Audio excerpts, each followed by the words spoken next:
Eğer halihazırda bu oyunu bir şekilde oynama imkanınız varsa hiç düşünmeden direkt oynayın derim. Zira birazdan sizlere hikayesini anlatacağım oyun özellikle de bilim kurgu severleri mest edecek. Lafı fazla uzatmadan videoya geçelim. Ben Masalcı Dede. Bu videoda Horizon Zero Dawn'un asıl hikayesini anlatacağım. Kanalıma ve videoma hoş geldiniz. Videoya geçmeden önce lütfen videoyu beğenerek bana destek olun. Çünkü bu benim için çok önemli. Hazırsanız başlayalım.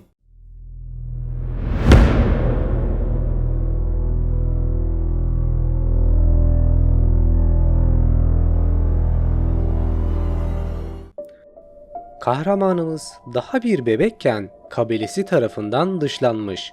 Kaderinde dünyayı değiştirecek bir mihenk taşı olduğunun farkına bile varmadan büyür.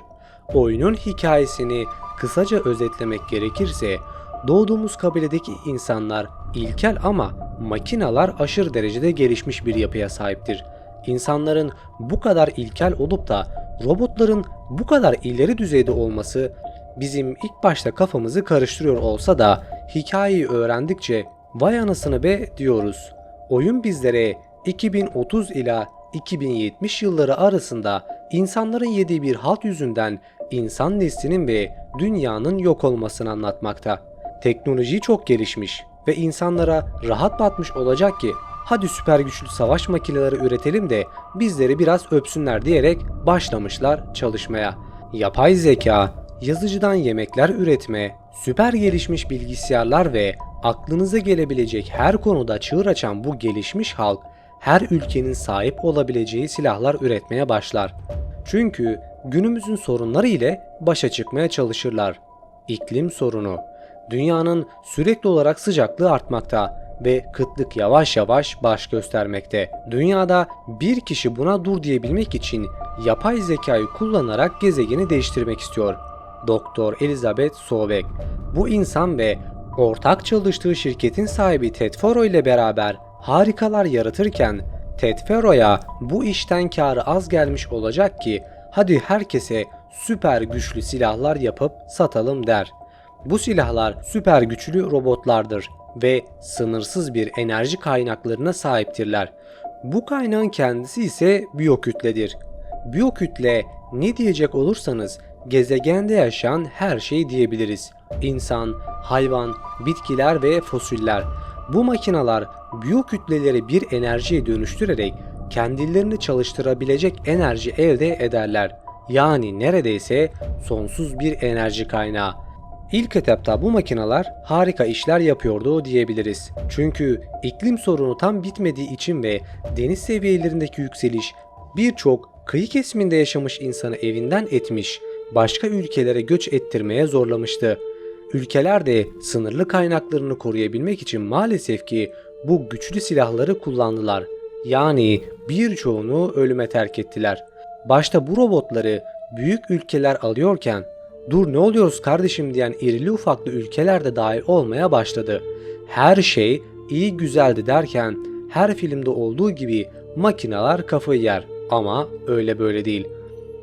Bu makinaları Ted Faro öyle bir tasarlamıştı ki "Kardeşim ben malımın arkasında dururum. Bozulmaz etmez. Hatta garanti olarak acil kapatma tuşunu bile kaldırdım" der.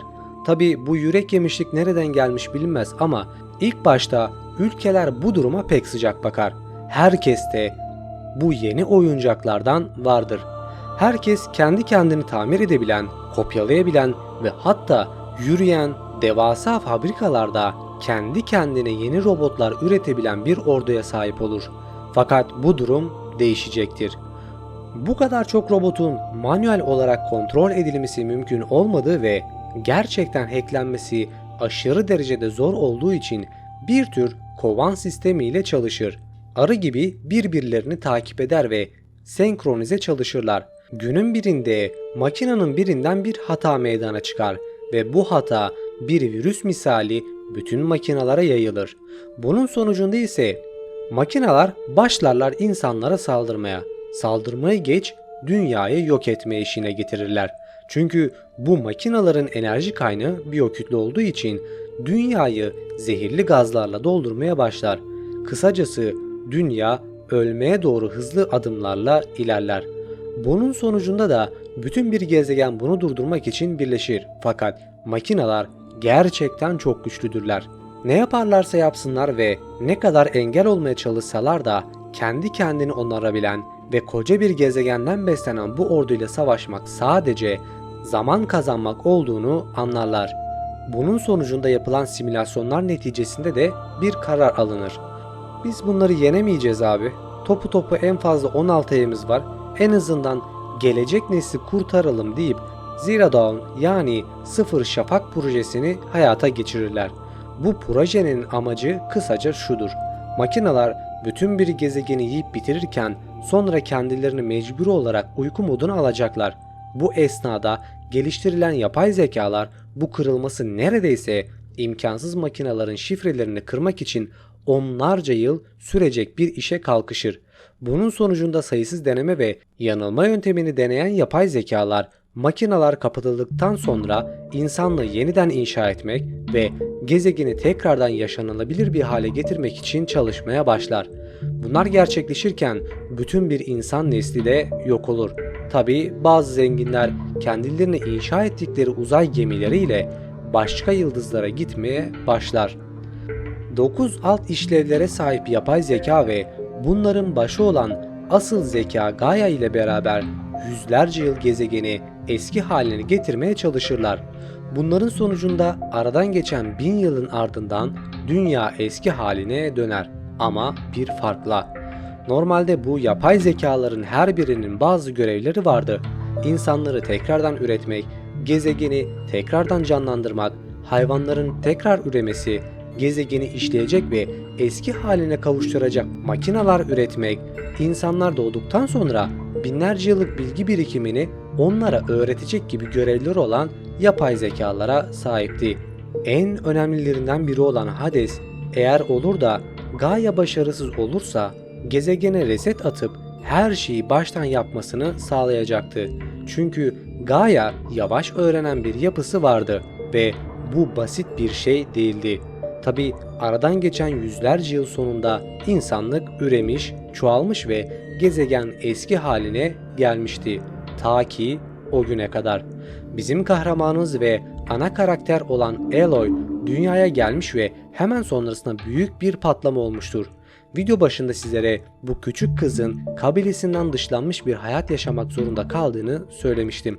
İşte bunun nedeni dolaylı yoldan da olsa Aloy'du.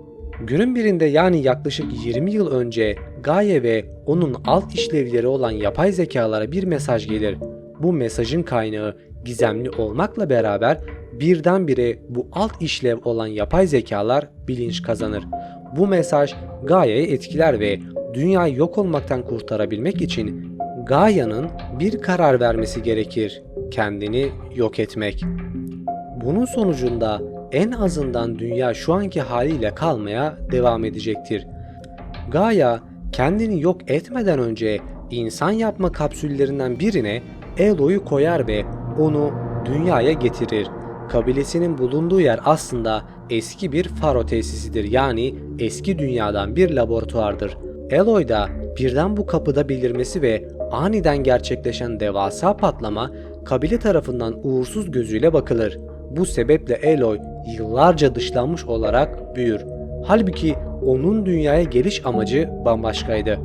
Gaia'yı tekrardan bir araya getirmek ve bilinç kazanan kaçkın yapay zekaları toplamak.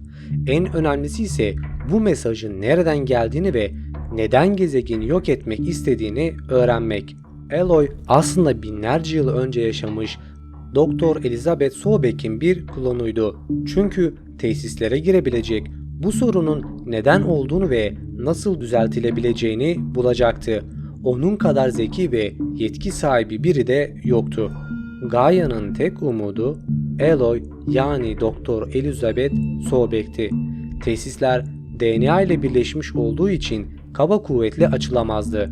Dünyayı sadece Aloy kurtarabilirdi.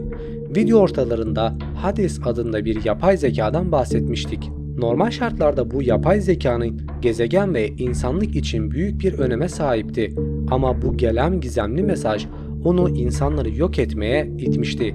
İtmiş diyorum çünkü Hades'e göre bu mesajı sahipleri çok uzaklardan göndermişti. Kaynağı ise bu gezegenden değildi. Aloy bir şekilde Hades'i durdurması gerekiyordu. Hades binlerce yıllık uyuyan devleri ve robotları tekrar uyandırmaya başlamış, gezegenin tekrar biyokütle enerjisini emmeye başlamıştı. Hades'in tek bir amacı vardı: yıllarca inşa etmeye çalıştıkları gezegeni yok etmek. Aloy bir şekilde gezegeni kurtarır, Hades'i de yok eder. Daha doğrusu yok ettiğini zanneder. Oyun boyunca bizlere yardımcı olan Silas adındaki karakter bizlere ihanet eder. Hades'i kaçırır ve onu saklar. Sebebini ve nedenlerini, çok daha fazlasını ise bizler ikinci oyunda öğreneceğiz. Olayların hiç de basit olmadığı bu hikayede çok daha büyük düşmanların olduğu ve büyük bir yok oluşun insanlığı beklediğinin bilincinde bile değiliz. Devamı ise diğer haftada. Evet dostlar, videoyu burada noktalıyorum. Olabildiğince sizlere kısa bir şekilde anlatmak istedim bu evreni. Sizler bu emeğime karşılık olarak da videoyu beğenerek ve abone olarak bana destek olabilirsin. Bir sonraki videoda görüşmek dileğiyle. Kendinize iyi bakın. Hoşça kalın.